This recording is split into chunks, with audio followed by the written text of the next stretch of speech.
Hello and welcome to Skills and Trade. In today's exciting video, we're going to create the ultimate Socket 478 gaming PC.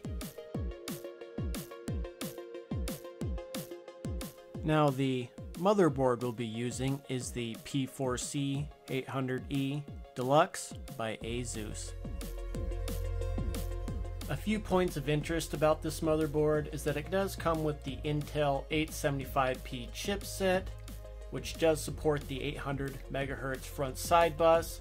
Now it does support up to 4 GB of dual channel DDR400 memory. It does come with an AGP Pro slot. It does support 6-channel audio features. And then finally, it does support overclocking of the CPU.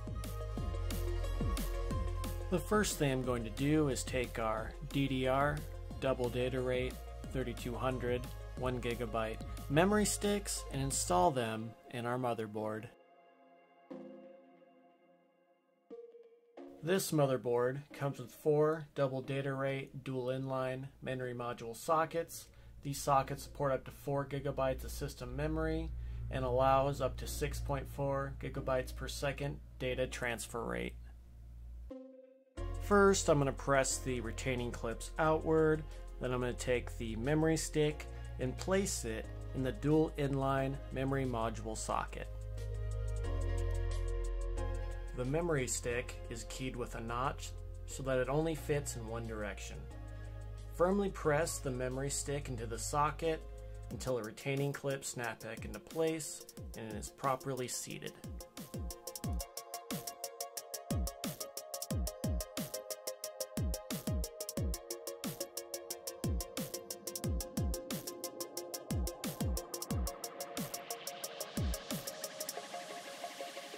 Next, we're going to take the Duracell 3-volt battery and place it in our motherboard in a little slot that does say battery in the far corner, and that will power the BIOS.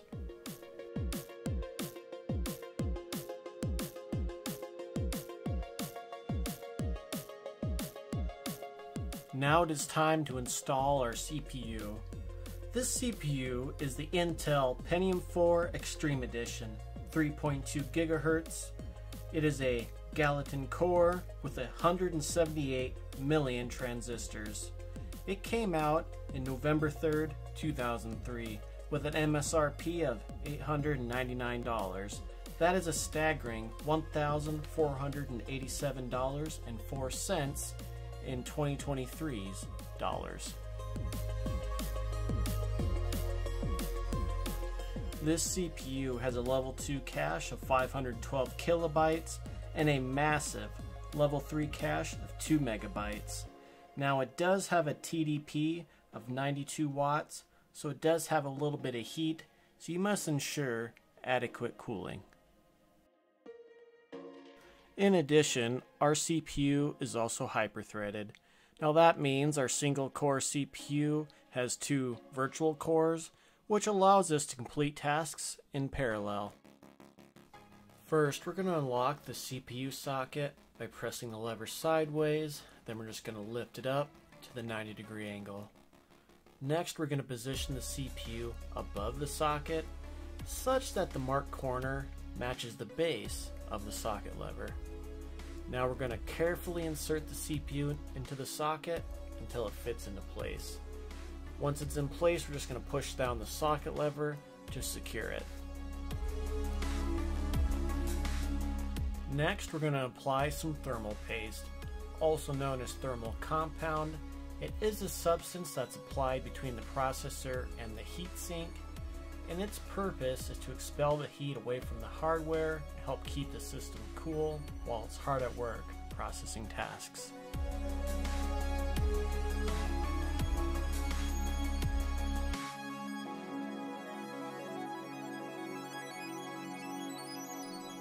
It was my initial idea to use the Thermaltake CPU fan and heatsink. However, I didn't realize till I already put it on the motherboard that it does not have the retention hooks to snap it onto the motherboard.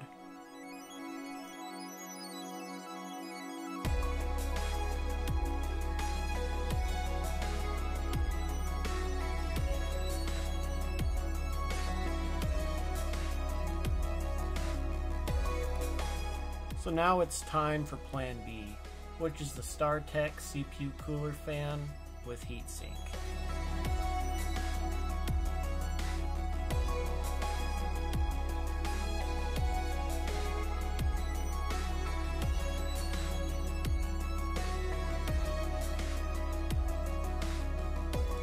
Now we're going to take the retention hooks, place them on the side of the retention hole, then we're just going to snap the CPU fan into place.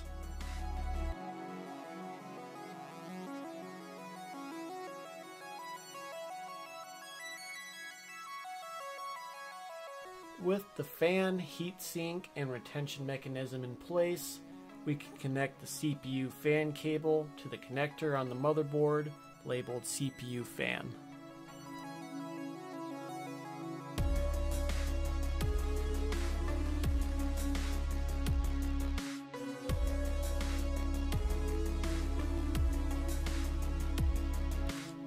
Now the graphics card we'll be using today is the ATI Radeon Sapphire HD 3850.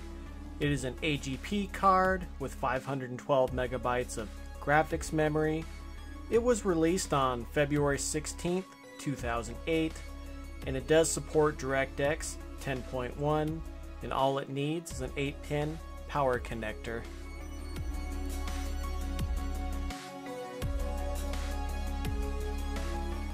Now let's open this box up and see what we have.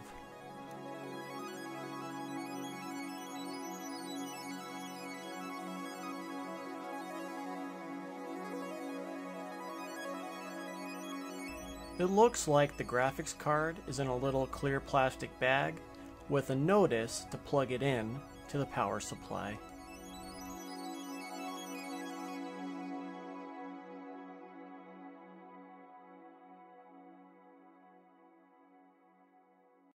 Next, it looks like we have an instruction manual and a spare 6-pin Molex connector.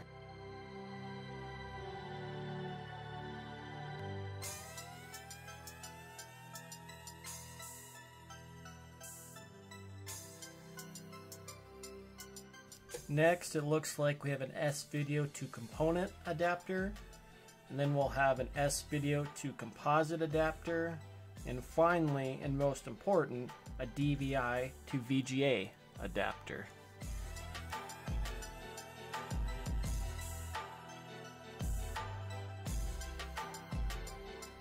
To install the graphics card, we simply insert it into the accelerated graphics port, also known as AGP, but we must make sure we remove the sticker.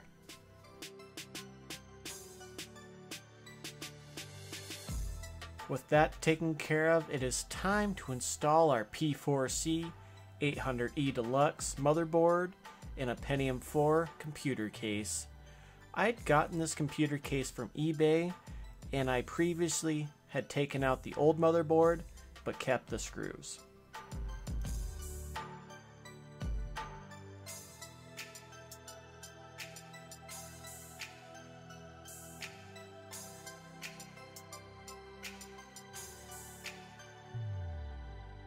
Before I insert the motherboard, I need to quickly take the I/O shield that I had 3D printed and place it in the side of this computer case.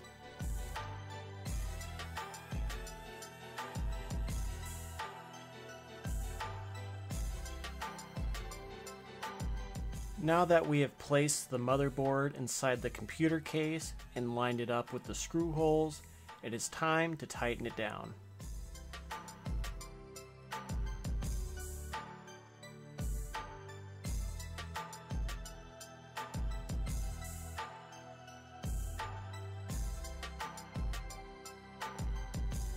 Now we are ready to install our graphics card. But first we need to remove the expansion slot cover from the back of the case.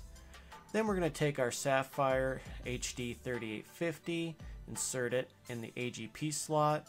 Then we're going to take the screw we removed and use it to tighten down our graphics card.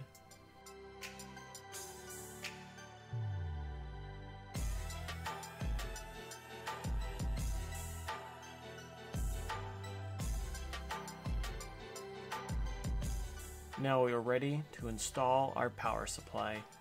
Now the power supply we'll be using today is the Thermaltake TR2 500 watt.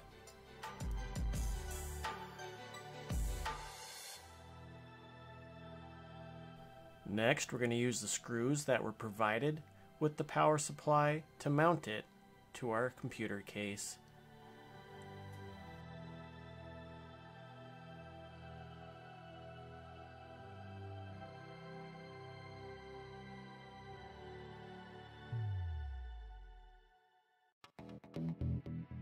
And for good measure, I'm also going to remove the sticker. Now that the power supply is mounted in our case, it is time to install our SSD mounting bracket.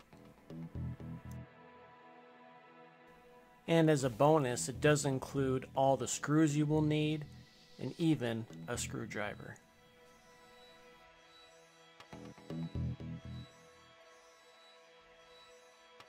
Now we're going to take the little black screws that were in that little baggie. We're going to connect two of the bracket plates together. Then we're just going to screw them with our impact drill. And then we're going to flip it over, then line it up with the holes that are on our computer case. And then we're just going to tighten it down with the other pair of screws.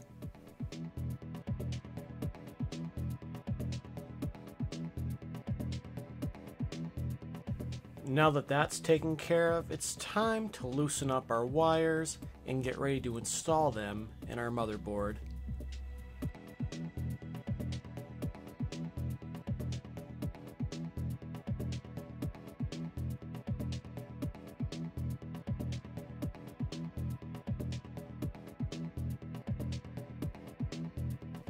First, we're going to take the ATX 12 volt power supply plug and we're going to attach it to the ATX 20 pin power connector.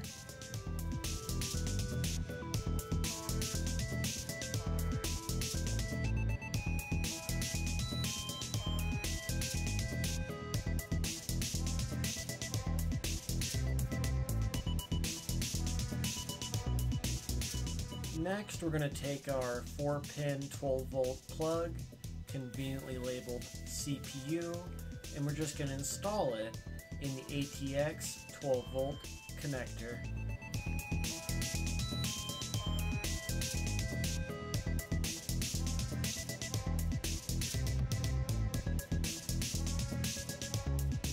Next up, we're going to take our 8-pin plug, conveniently labeled PCIe, and we're just going to install it in our graphics card.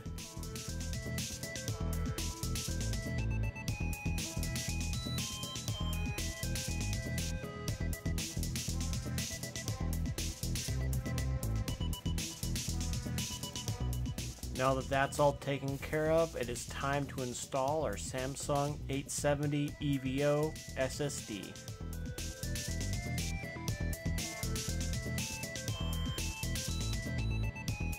So what we're going to do now is take the SATA 3 cable, plug one into the SATA connector on the motherboard, and the other into the SSD drive.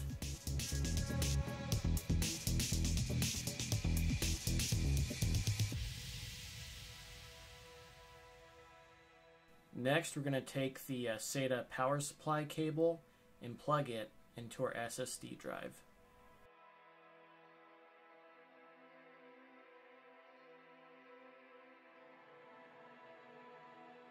Then I'm going to take the Molex connectors and plug them into the DVD-ROM drive and the CD-ROM drive. Now we're going to attach the panel wires to our motherboard. I didn't get any footage of me actually attaching the wires, but I hope this picture is a nice reference. All the cables are labeled, so you simply just need to mix and match. Now that we are done getting our computer all set up, it is time to reattach the case. Now to get the monitor, keyboard, and mouse ready, and we should almost be ready to go. Now it is time to take our DVI to VGA adapter and attach one end to our VGA cable, and then we're going to install it on the graphics card. Then we're going to take the other end of the VGA cable and install it on our monitor.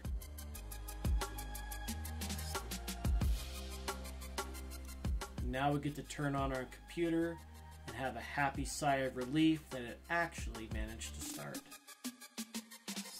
The first thing I'm going to do is go into the BIOS, then I'm going to head over to the BIOS settings and go to the change boot device priority option. And then when we're at the boot device priority screen, we just need to change the first boot device to the DVD-ROM drive so that we may run the Windows XP disk, so that we may format our SSD drive.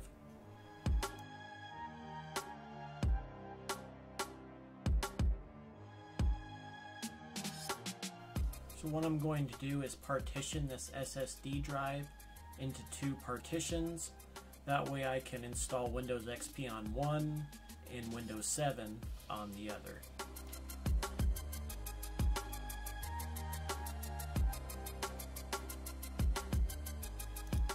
After formatting and partitioning this SSD drive, I was running into issues actually installing the Windows XP. So what I ended up having to do is install Windows XP via USB with the Windows XP Integral Edition ISO.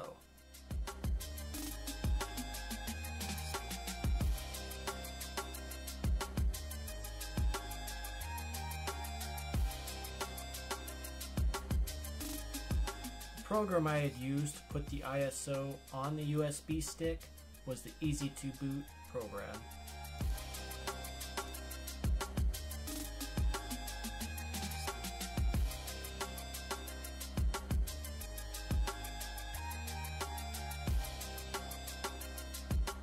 Once everything's been installed, the Windows XP Integral Edition ISO does have a bunch of drivers built in, and once they've all been installed, we'll finally be ready to play games.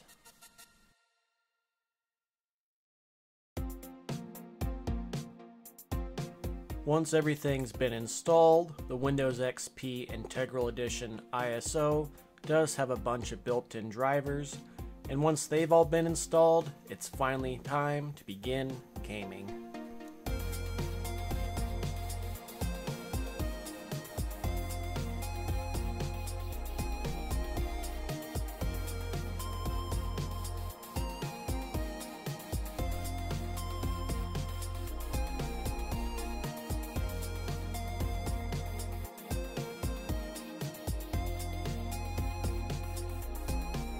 The first thing I want to show you is the AI Booster utility tool that I got off the ASUS website. It shows a few nice metrics such as the CPU temperature and the fan speed, as well as how much my two virtual cores are being used. The next program I want to talk about is the StuBeatZ program. It shows information about the CPU we are using, as well as the motherboard, our memory, as well as our graphics card.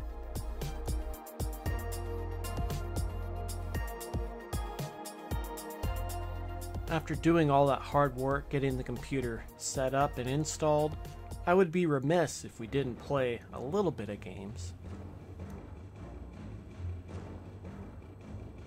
The game I decided to choose today was Wolfenstein: Enemy Territory.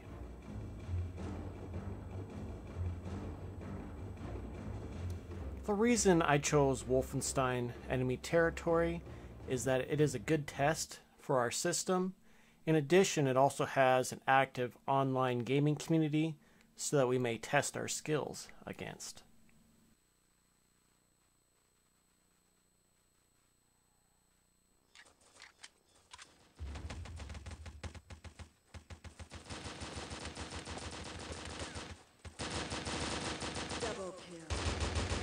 Damage the tank.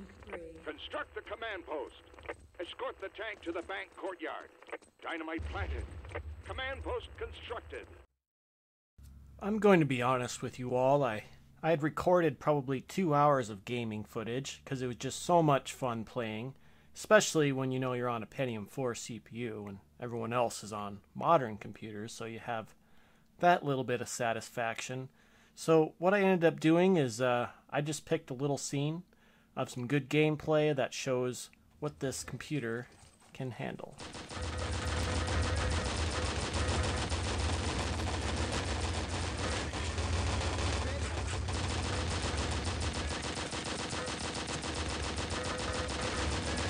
As you can see, the frames per second stays pretty consistent for the most part, of around 30 frames per second, and that's only after there's tons of guys running around, all kinds of explosions and tons of smoke, so I'd say it handles it very well. We have damaged our command post. Danke, sir.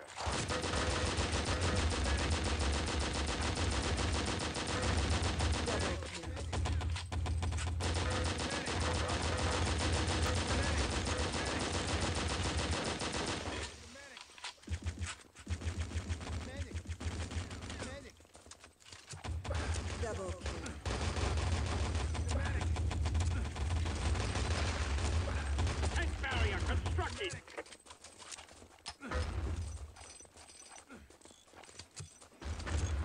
Command post constructed.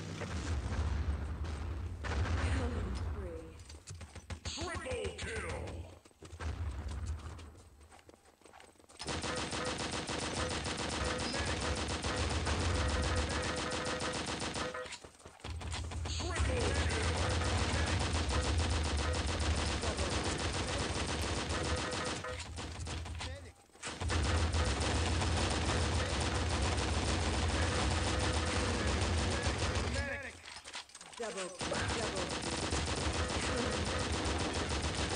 The one last thing I wanted to do was head on over to Windows 7, and we're going to allow Windows Experience Index rate our computer's performance.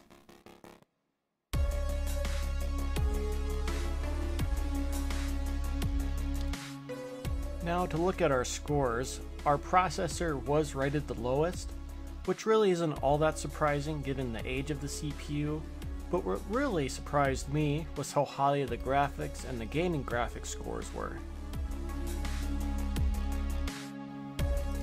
I just want to thank you all so very much for watching. Please like and subscribe for more videos, leave a comment down in the comment box, and have a wonderful day.